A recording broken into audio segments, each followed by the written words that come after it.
Hi and welcome back to the latest New Zealand property podcast and video series sponsored by my Harcourts team at Alexandra Park. Right, I've got next to me Alex Martelli. Welcome along. Thank you very much. Thanks for having me. All good. Now, interesting because on the real estate side, helping the vendors get their best price, and a lot of people who watch this will know I come from the property finders angle, and one of the first couple finders or few finders in New Zealand to actually do that.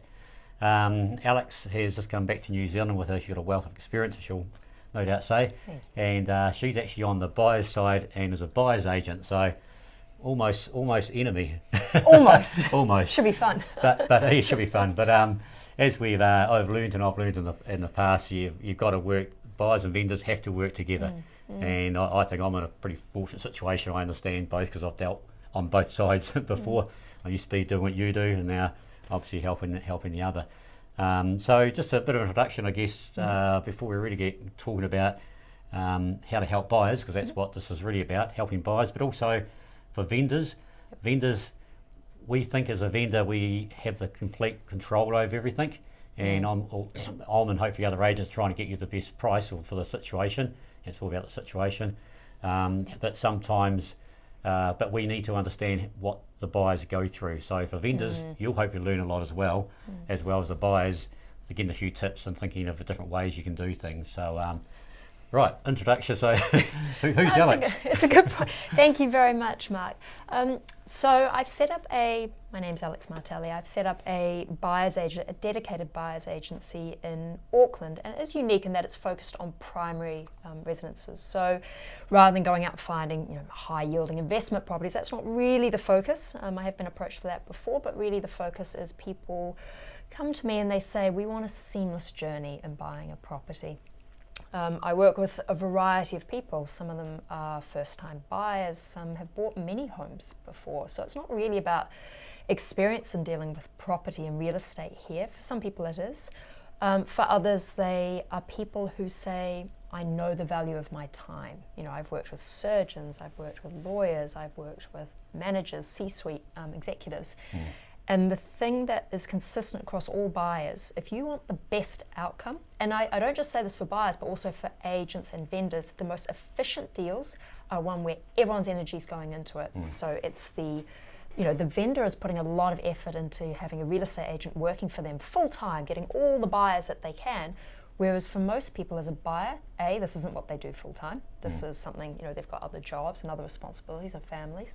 So they will come to me and say, we want someone to go out and find us every option and scour through the market and find the best properties and give better advice.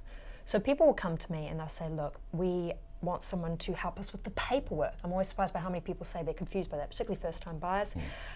We're not happy with the options we're seeing. We know there's more out there in the market. Some of it's off-market, some of it's pre-market. We're scared we're going to overpay. We are worried we don't actually know the value of the property. And what you then see is I work with a lot of people who have been burnt quite a few times. They say, I've already been to 4 or 5 auctions, and each property I've sunk $1,000 in due diligence.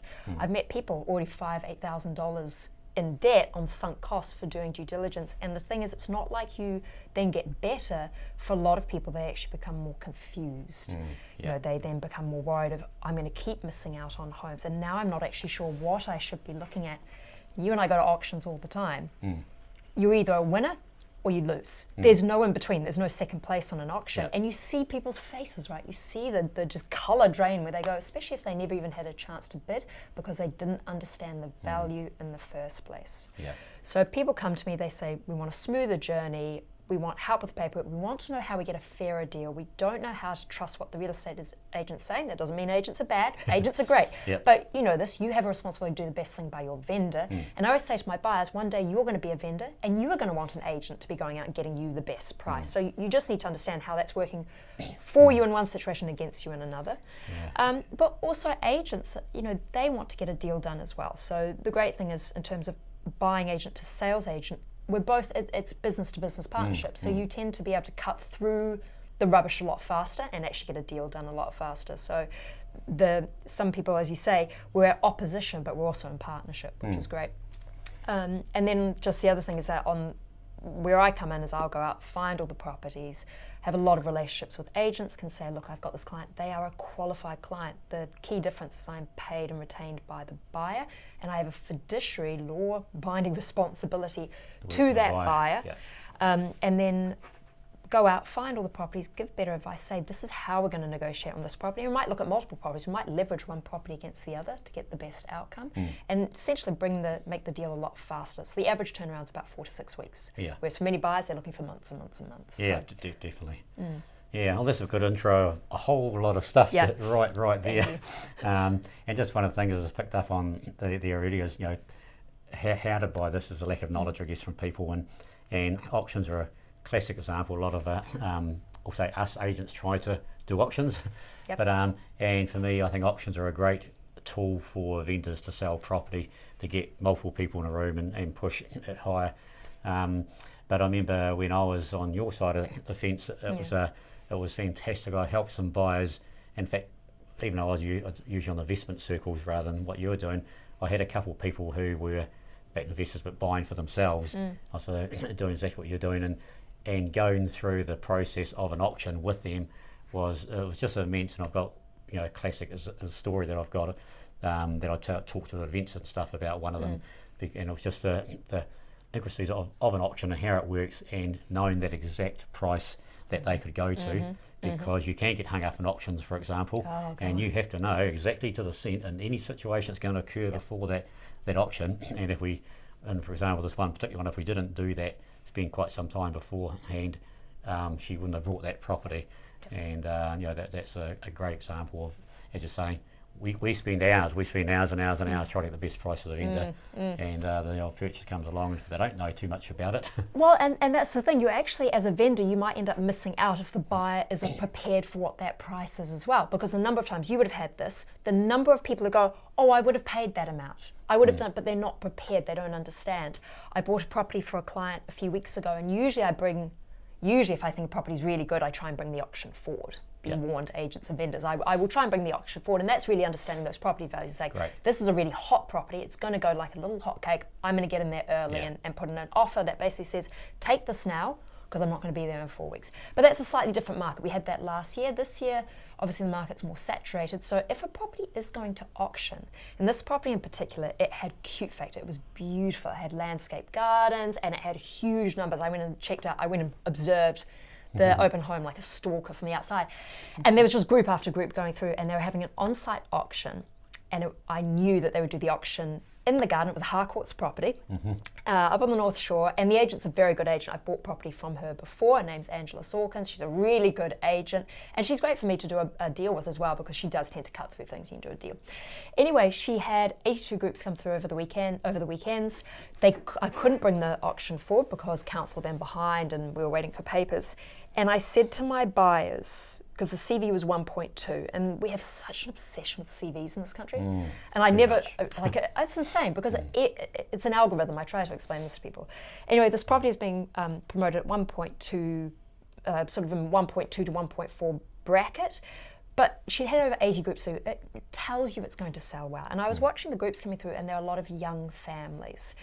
And on the day they had this on-site auction. It was one of those ones where they've got the little ice cream truck and the coffee cart, because you know it's going to sell well. The whole community seemed to come out. It was a beautiful sunny day. It was just It made me even more annoyed. I was like, oh no, it's going to sell really well. Anyway, I said to my buyers, I said, you need to be thinking 135 to 145. I said, here is all the comparable sales data. I know this market. That's where it's going to sell. They're going, oh, but the CV. I said, you're paying me for advice here. I promise you that's what it's going to sell for. I mean, you don't know on auction day. Someone might pay 1.5 for it. But I said, for me, that's where the value sits. If you buy it there, you've bought a really good 5-bedroom home, Rangitoto school zone. So there were 6 registered bidding groups on the day. And I looked around, and one guy immediately opened at 1.3 million. And you felt like the life suck out of the room. Like, oh, I can't believe it's opening there. Anyway, so we end up bidding, and then it's just really about bidding tactic. And that's the great thing about having either an agent or a buyer's agent representing you in an auction. It is psyche, the ability to know how you're going. Like the person who opened at 1.3, because that's where I was going to open, he was sharp, he was on to it. I thought, that's someone who's really serious and understands that when there's lots of people in the room, go high and hard, because it knocks the air out of other people.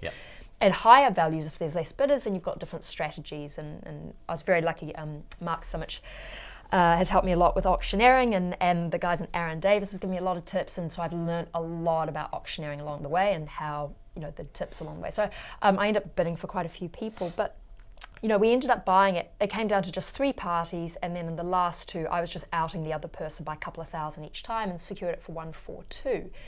The point being that, my buyers are thrilled. They managed to secure it by a couple of $1,000s, but it was that the other people in the room, I've already heard since, have gone away and said, oh, I would have paid that. So if you're not mentally prepared for that value, they've spent all that money on building inspections, they haven't bought the home. And the worst part is you've got to start the journey again. And that's what really hurts. Yeah, we had a similar one in the office last week, and actually it didn't sell. There was a lot of reasons to it, but it didn't sell. But we had 3 offers immediately afterwards, and one of the first people wished they'd actually paid more now. And we had 2 options last week. I'm actually getting them actually both mixed up. One, we had no bidders, so we had 3 straight away afterwards that did. If there was that one buyer there beforehand, they would have got a really good buy. And the other one, there were buyers afterwards that wanted it, but for that due diligence sort of thing. So sometimes you can actually still get, as you said, still get a good price for the property in an auction. People think you pay too much, but it's all about knowing what it's worth at the start. And being what the range it's worth. Precisely, and having a walkaway price. Nothing is that amazing that you're going to, make yourself stay up at night with stress about it. But having that price that you can walk away from is so important. Whenever I go to bid for someone, I always say, "What are your 3 figures?" I say, "Give me your maximum budget." They go, 1.5. I say, "That's rubbish. What's your actual maximum budget?" They go, 1,525, and I go, "What's the budget that if it sold for $1 more?" You're like, "No, absolutely fine." And then they give me a figure. And 9 times out of 10, we might hit that. We might, or I've already bought the property. But if we do, they go, "Oh, just 10,000 more." I'm like, "You told me that was your number 3." And I said, what it is, it's FOMO. It's that fear of someone else sees value, therefore I'm missing out. And it's insane because I represented some people recently who asked me to do this. And going into the auction, they're like, "The house is even really that good for us, we're not sure about it," and they gave me a maximum budget. And the whole way in, they were explaining all the reasons why the house, they're happy to walk away from it. Then in the auction, it was only one other bidding group, and I told them from the start, I said, "I think the vendor wants too much for this home. I think it's just silly money." Sure enough, I've got them to write down the figures for me. This other party who are taking ages to bid, I'm like, they've run out of money and can't see the value. My people start going, "Oh, just another 10,000. I was like, "This is madness." I said, "Look, it's your call. You're paying me advice, you're paying a fee, but I don't recommend it." Anyway, it goes to the other group. It's passed in, so they take the other group out the back, beat them a little bit and say, "Get your price up." They come back into the room. It's still not on the market. It still isn't actually. And I'm going, this is just insane. Anyway, it gets passed in. My people were looking very sad, very sad. This is the worst thing that's ever happened. I said, "This wasn't even the right home for you. You told me this. You go out and find the right home." This wasn't a home I'd found for them. This was one that they'd found themselves, which is fine. Anyway, they're now actually clients of mine. We are finding a home. But I got a call from the agent a couple of days later, and he goes, he's very nice at this point. He's like, "I don't suppose your buyers are still around." I said, "What happened to your other buyers?" "Oh, they've walked away." And I said, "That's the problem." One thing I would say to vendors, if you have the vendor in this case only wanted $50,000 more. This was on a $3.5 million home. If you've got a willing, unconditional buyer in the room, sell the house. That's what I would say, sell the house. Because the problem is that those emotional buyers, that changes, they go away. And that's what my buyer said to me. The auction finishes, that change. Well, half an hour after the auction finishes, that changes. Exactly. And they suddenly go away, and what you've done is you've switched the power as well. You've now given the power back to the buyer, where in the room as the vendor you had the power. So I don't know, I think that if there's, people get so wrapped up sometimes in these little figures, and I'm like, what's the bigger picture here? Do you want to buy the home? Do you want to get out of the home? Like, just 100%. Move forward, especially in this market. And people do make decisions for the wrong reasons, and I'm actually big on having to break the bad news to them sometimes on what this means to you, sort of thing. Where do you want to be in 6 months or a year or in 3 months time, sort of thing. You've got an offer here right now, willing buyer against people. You should be seriously thinking about selling this if you're serious on selling. That's exactly it. You're not going to be in 10 years time looking at your partner going, "Oh honey, if only we got an extra 50,000 for our $3 million house." It just, you move on. You get over these things. 100%. Well, great stuff then. So right now you're obviously dealing with buyers. What are what's the buyers' issues at the moment out in this market we have with a lot of properties to sell at the moment from my side of it? I think buyers at the moment, when a market's really hot and it's going up, and I used to be a buyer's agent in Australia, in Sydney, and the market was just insane. You would be, an agent would be marketing the property at 1.5, it meant it was going to sell at 2. And it was like, how do you pick a figure in the air as to where it's going to sell? In a market like this where I hate to say saturated, but there is a lot of property. It's, well, how do we get the best deal? I think one of the problems is some buyers are almost becoming a little bit too relaxed about it, when in fact there is a really nice period in time at the moment. I think this winter will be a really good time to buy property. And it's not just about buying the best deal in terms of price, it's about getting a deal that's going to work for you in terms of settlement, in terms of a lot of vendors are moving overseas, and so they might have a car to go with the house, or furniture, or artwork. There are certain things that you can negotiate into a deal, but a lot of buyers are saying, their concerns at the moment are, how do I know what value to pay for the home, and to get the best possible home? A lot of buyers are concerned about Auckland property. We had those floods at the start of last year. There is a flood map that has been produced by, I'm not sure who's produced it actually, but it's been done for Auckland Council. And when it shows you how much flooding came into Auckland, it's quite disturbing. I don't think we actually understood just how many homes were affected one way or another. So I meet with buyers, they go, I don't want to buy anything that had any flooding. I'm like, well, a huge number of houses had some water come into them. That doesn't mean the house is going to, go down with Noah's Ark. It just means that it is a home that you need to be mindful of, have they improved the local infrastructure and the drainage?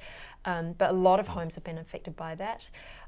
We have such a mishmash of houses here. We build, you look at the construction of our traditional bungalows and villas versus what we're building now, a new build versus what we were building in the 70s.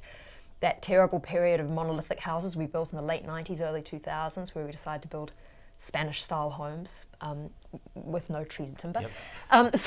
So buyers are really concerned about the home, because if you buy a problematic home here in the future, the cost of anything going wrong with that plaster is huge. It will really have a massive impact in the long term. So I think quality of the home, and then people are also thinking about what is the future of the area I'm buying into.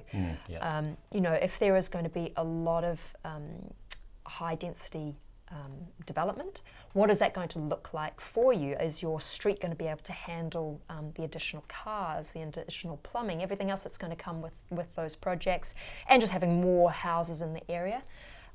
So people are concerned about that. There is a lot of talk about Kaingaora development as well, and that's in some ways misunderstood in terms of each type of project that's being built. And one of the first things I get is there Kaingaora housing in the area? I go, well, there's a lot of Kaingaora housing in all different areas, but there's different types of developments as well. So a lot of people come to me and say, look, can you actually research not just that, but the suburb in general? I bought a home for a client out in Riverhead through Hire Courts.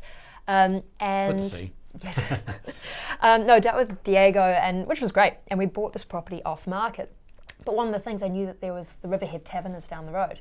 And the Riverhead Tavern has a 1 a.m. license, which tells me a lot about the pub. It says, and it's all surrounded by residential areas. So I just went and knocked on the neighbours' doors and said, what's the pub like? They said, they're great. And I spoke to the manager of the restaurant and just understood what's it like when they've got weddings out there. So it's thinking not just about the house you're buying into, but that wider area as well. Absolutely. Yep, no, it's certainly all not about the price, because some people just are so hung up, vendors and buyers are hung up on the price, and the price is really, it's important, obviously very important, but it's just one factor from what it is, and some people just don't want to pay too much, but if it's the right school zone they need for their family, it's worth paying that bit more for it, sort of thing. Sure it is. I was just talking to the person on my last podcast again this morning, and I was telling him about a property that I sold that was quite a few years ago, and it was sold about 15,000 above the registered valuation, which was might not seem that much, but it was a lot back then. But what it meant to that vendor was phenomenal, and they come back 5 years later, going how it's a wonderful, most wonderful place you've ever bought, sort of thing. So it's not always just about the money. You have to look at all those other factors that you just spoke about. Which is really important. So, I think probably the only other thing I'd say that buyers are concerned about is, and almost the flip side of buyers, is that vendors I think a lot of vendors have price expectations from, I only know this from speaking to a number of agents, that they went and did appraisals on properties back in like October, November, where the market was just starting to get some green shoots. Yeah. And now those expectations are very high. And there are also some agents who will pitch the price very high to secure the listing. Try to buy the agent, buy the listing. I see it all the time. I'm constantly having vendors going to me, oh, we've had these 3 appraisals. Yeah. And I always say, look, what does your gut tell you? And also what is one agent going to offer that this isn't, that's going to get you $500,000 more for your home? Like that, you know, just try and be rational about it. But I think some agents have overcooked the values to secure a listing. Yeah. No, and that's a pitfall of a lot of sales agents, and back when you were in Australia and back over here when the market and 19 to 21, I guess, was going like, well, 2021 especially, was just racing by. Yeah. It was a really hard market to be an agent with in a way, because you priced it at $1 million, and it would sell at a 1.1 million. Yeah. By the time it settled, it was probably worth 1.15. Yeah. And that's just what happened. I remember in that time, actually, I had a multi-offer. We had nine bidders, and the top 2 bidders were saying, went back to both. One did unconditional, went up 15 more thousand. Yeah. So I had 9 bidders. It settled 6 weeks later. That person sold it for about 50 or 60k more, and I was going, have I done my job here? Because I feel really bad. Yeah. But it's the market, and it can be hard. In a hot market like that, it's almost impossible. The interesting thing, I was a buyer's agent in Sydney years and years and years ago. Spent time up in London since, and working for CBRE up there, and we had a buyer's agency. And so it's very interesting to compare the models in each country, you know, how you buy and sell property in the UK, Australia, New Zealand, spent some time out in Hong Kong. And the thing about New Zealand that is quite unique is that agents aren't required to give you a price guide. You can ask them, you can say, what has been the price feedback? And then they go, oh, it's 1.2 plus. In New South Wales, they are required to tell you what they've put on their listing form. Now, what's cheeky with it is they can say 1.2, 1.4 plus, but what there was so much blatant underquoting at the time, especially as the market was going really, really hot, that they actually started penalising. So it's a 20,000 Australian fine. And the biggest thing is it's not to your business, right? If you, as an agent, if you get caught underquoting. But then I kind of feel sorry for the agents as well, and that they had the same thing and saying, but we can't help it if the property if the property goes insane. So it was really hard to tell who is blatantly underquoting and who's just saying it's a vendor's market and the buyers need to come forward with their best offer.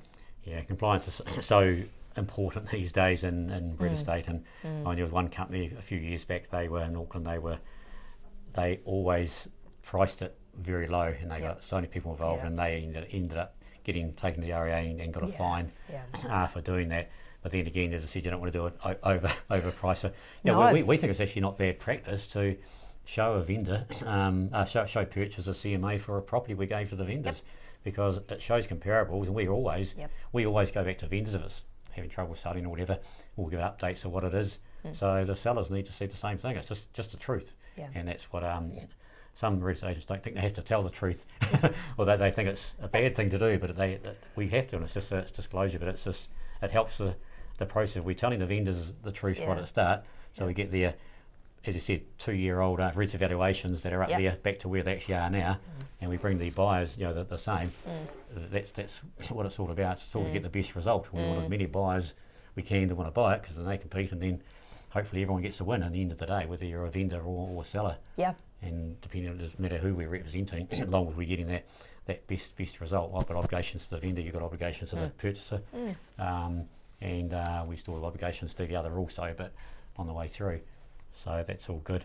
We sort of probably covered some of this in a way, but what's some things first home buyers in particular overlook? You get a lot of experienced people, and as I said, you get maybe lawyers and doctors who actually do know how to do it, they don't have enough time. First home buyers is a pretty unique sort of beast. We'll call you first home buyers out there. Don't be offended by that. No, and the interesting thing about first time buyer is that we have this assumption, you think first time buyer and you have visions of like couple in their 20s. Firstly, no one's buying a first home in their 20s, not in Auckland anymore. So a lot of my first time buyers, first time buyers are well into their 30s, some are in their 40s. And a lot of them are, when we talk about first time buyers, it's not just couple coming together or a single coming together, single buying a home. It can also be increasingly, I'm getting men and women coming out of a divorce, and so they are first time buying on their own. This is the first time they've ever made that decision on their own. So where once they bought as a partnership and probably picked up different parts of it, now they're having to make very different financial decisions, and they may not have actually done the process solo before.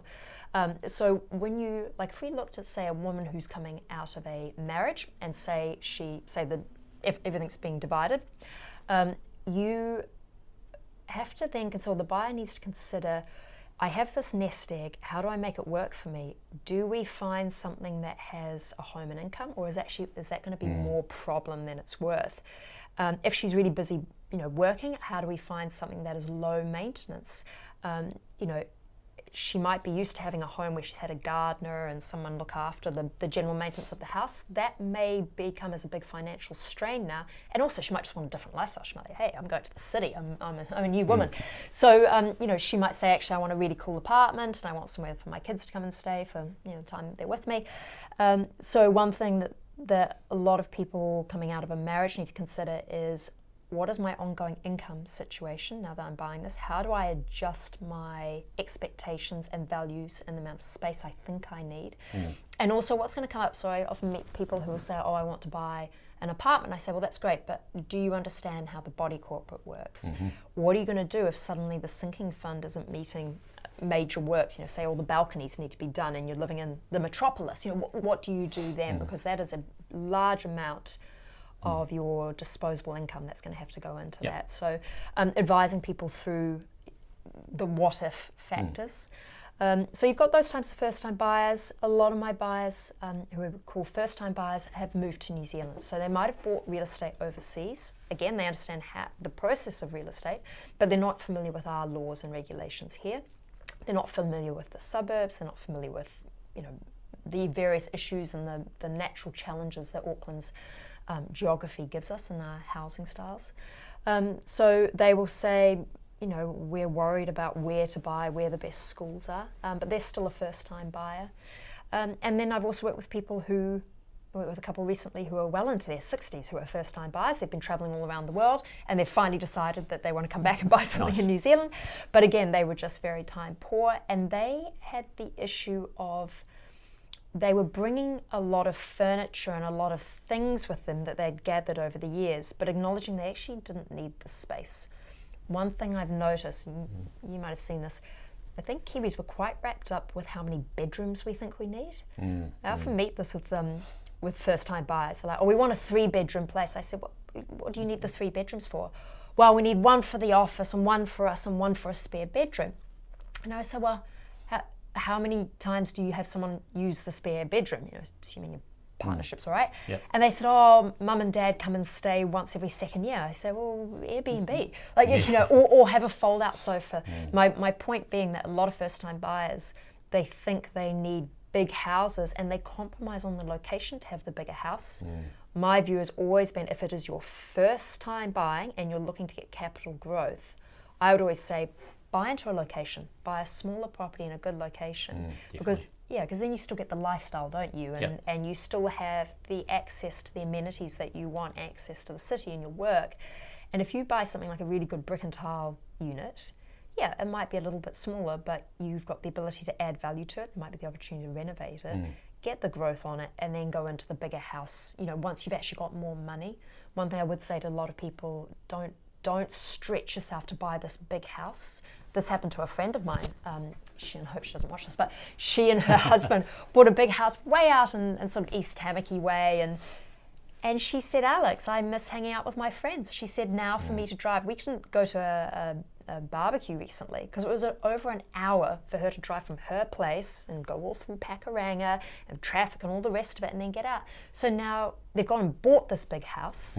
Now they're going to put it on the market and sell in order to come further into the city. So they're doing the opposite. As people get older, and she's in her mid-30s and talking about having a family, usually go further out and get the big house. They're doing the reverse. They're coming in because they said, actually, we still want a life, and we have a lifestyle that we want to have, and we don't actually need 5 bedrooms. We don't even use them. We just fill them with rubbish.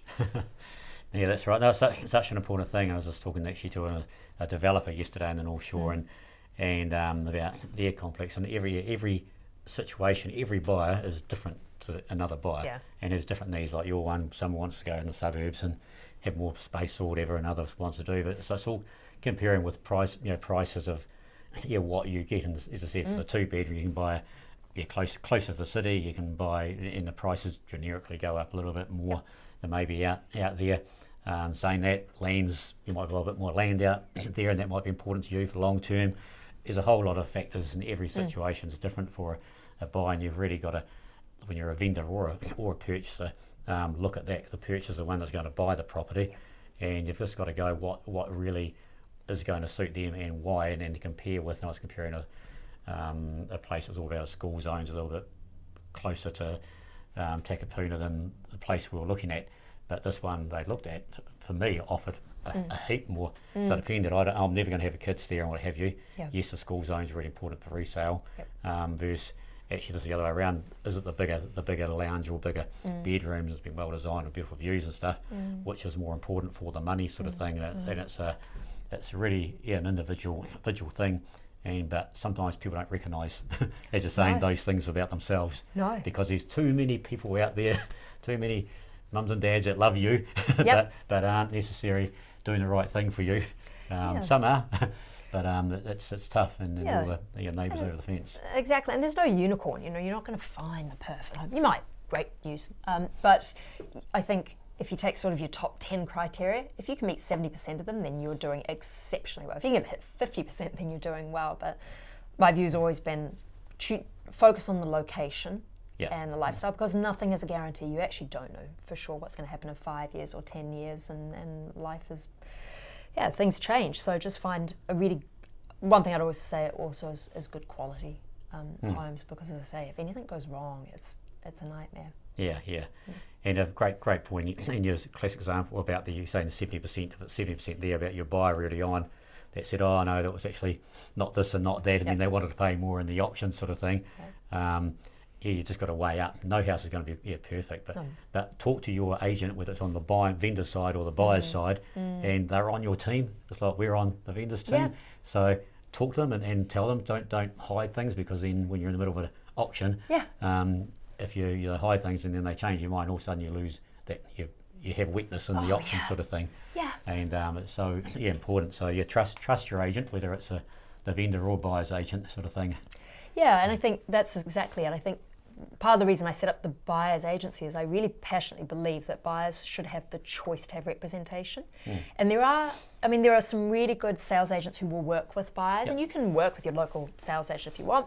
But I think just understanding, on that property, their responsibility is to get the best possible outcome for their vendor, which is exactly what you would want if you were the vendor as well. There are also agents who will say, look, I'll have a look for a property for you. But I think what people need to be aware of is that that's not their job. A sales agent's role, where they build their PR, their marketing, where they are promoting themselves and their brand, is when they have a signboard out the front of a house that says, I am selling this property. So if an agent is happy to help you find a home and you trust them, that's great, but they're not going to be that's not their full-time job. And if it is, then something's gone very wrong, because also they're taking a slice of the pie on the other side. So a lot of people don't realise this. Different agencies give out different percentages as well. There are some agents that don't give out any conjunctional agency. So I think if you find a great agent who's willing to do that for you and you trust them, totally your prerogative, but I think it's very important to understand what their motivations are in assisting. Absolutely, you nailed that there. No, couldn't say that any better. So I mean, any more tips out there just for buyers at the moment of what they what buyers for what they should be doing or looking for, or they can obviously come to people like yourself. But what any real tips for buyers out there? This sort of is a buyer's show today. Sure. I would say to buyers, now is a good time to buy, but don't take it for granted either. The market will shift again, especially as soon as those interest rates come down. The market will shift again, and while there's quite a lot of property in the market, enjoy it, make the most of it. If something's good, do your due diligence, get on with it. Please get a building inspection. I'm always amazed by how many people don't go out and get a building inspection. If it's solid as solid comes and your brother's a registered builder, fine, bring him through. But I just think, I'm always amazed by how many people don't go and get a building inspection for the sake of $600 and spending $1 million. It's crazy. A very good property conveyancer. I have seen lawyers pull deals apart because they've gone overboard, and they're actually more worried about they themselves being sued rather than actually your interests. I work with a handful of lawyers, and they are just fantastic, and they understand the fine line between giving advice but also being practical, because no property is perfect. What else would I say to buyers? Feel free to ask the agent questions. You know, you are allowed 100%. to ask how many groups have come through, what is the price feedback, are there any issues with the property? Read through the sale and term conditions really carefully. Be wary of where there's separate purchase acknowledgements. You do have a requirement to give that to your bank. And some people don't want to do that, but that is a requirement. Otherwise, you're holding back information that may affect the insurance as well.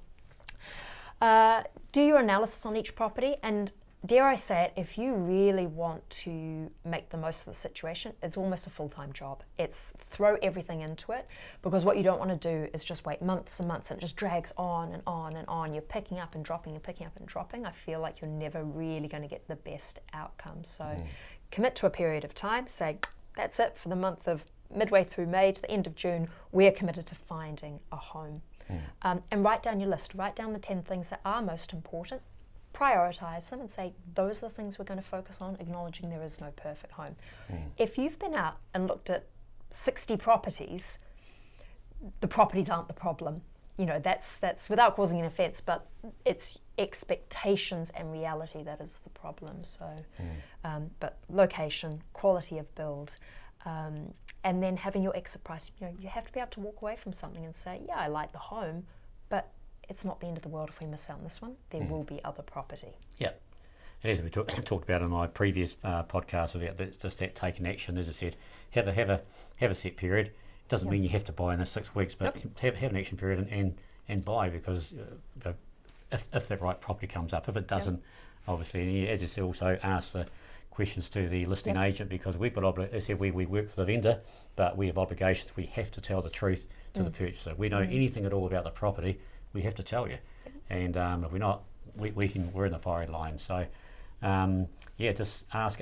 Knowledge is everything. Sure is. Negotiations and knowledge is everything, and you're talking about that sort of thing, and I talk about like that with the vendors. When I'm talking to vendors, if you have more knowledge than the person you're dealing with, usually you'll win the argument, because it's not an argument, it's a discussion. But it's easy when you have more knowledge about that topic or that property or that, whatever it is. 100%, and that's the thing. You always think you outsource things because someone has better knowledge of it. You know, I look back. I was asked recently, how many transactions have you done? And I had to think back between Australia, Hong Kong, UK, and New Zealand. It would be hundreds, if not thousands. You and I do this day in, day out. Negotiate property, talk about real estate, talk about it's all I do. I'm useless on everything else. So, and that's the thing is, for most people, for most vendors and buyers, that's not the game they're in. They have other professions and other specialisms, and that's why I love when people say, "Oh, AI is going to take over and people will sell their homes." They won't, because humans aren't rational. We don't work that way. Yeah, 100%, and that's all for that one. And just we're hanging on to our jobs for now. Yeah, absolutely. And just one with the solicitors you mentioned, I just want to pick up on that point also. I know a couple of years ago I really picked on solicitors with a few short videos that I did, and it was mainly from the investment side, but also we're all sorts of buyers will probably be listening to this. If you do more than one property every 10 years or so, and you are doing a lot of property, go and talk to your solicitor, take them for lunch, tell them what you're actually trying to achieve, because as Alex just said, sometimes they're there just trying to protect themselves, and at least they've got to tell you the risk of a property. But I've seen so many people miss out on really good buys and the perfect property for them, because their solicitor said there was too many risks, and they didn't understand what the purchaser was trying to achieve with that property. And sometimes that what you're trying to achieve actually outweighs what the lawyer's saying. They're just doing their job, and that's good. But they need to know what you're trying to do. If you are a partnership, it's a strong partnership, and you buyers, whether investor or first home buyer, they don't have the experience of it, and it makes it a wee bit harder. 100%. Yeah. Yeah, it's a good point. Yeah. It's a really good point. Good. It's been great talking here, and for me, sort of putting my old hat on instead of a new hat. But anything else, any parting comments you want to say to wrap the show up? I would say, I feel like I'm thanking the sponsor here, but I've really enjoyed working with Harcourts. I remember when I set this business up, Harcourts was one of the most supportive businesses I met with, because they said, you know, we're here to sell homes, and they do a very good job and they're a growing brand. And they came in and really supported me, and have even referred buyers over before. They say, look, there are certain buyers that we think actually need someone holding their hand. But I think they always do a very, very good job in marketing and promoting their homes. And certainly for me, from a buyer's agent perspective, I found it very easy to do transactions that are just more efficient, because it's a business to business situation. And I think Harcourts, they're not in the market to sort of spend 6 months dragging something out. I think they give very good advice to their vendors, like Angela with that property, you know, that had so many groups coming through. I think she gave very good advice to her vendor. And being able to work with her gave me the information that I needed to be able to prepare my buyers to be able to pay that price, and to know to go in, you know, forearmed. Yeah. Some agencies, I think they do, it's some individuals and some agencies, they do, it's all about the money they're going to make, and the conjunctionals going, oh, I've got to take money away, sort of thing. The great thing I've learned with Harcourts, and I've only been in, you know, but we've been combined for the last year and a half, is the good agents, they do really work well together. Oh yeah. And if you've got a buyer, or you've got someone like yourself or whatever, they understand what it is. They're trying to work for their vendor to sell their property at the end of the day. And if you have to give some away to another agent, that's fine, because some agents have said don't do a conjunctionals. On your side of things, you don't even take any money from it anyway, because the purchaser's paying you. And if an agent doesn't get that, well, the vendor's using the wrong agent to list a property. Yeah, no, it's a really good point that Harcourts, where there is conjunctional, they all communicate, because there is a certain agency here in Auckland, who shan't be mentioned, where they don't even share information, because they so much don't want to split their fees amongst each other. And I just think, well, you've put yourself number one, you've put your vendor number two. That's 100%. That's just the way it is. Not our job. So yeah, and that's the funny thing, is that there are certain agencies and the models that they run that I feel benefit them more than they're going to benefit the vendor. Yeah. So it's a great model. Okay, well, that's a good way to wrap this up, I reckon, Alex. So thank you very much. And pleasure. I hope you do well with your buyers around, particularly Central Auckland, I guess, is your peak area. Yep. And some nice comments to the vendor side of it, so it'll keep you on. We'll keep you being your friend. Thank you, Mark. And thanks very much for watching this once again and listening to us once again. And we'll be back in 2 weeks with another guest, hopefully as good as Alex here. Stop it. Farewell. See you later. Thank you.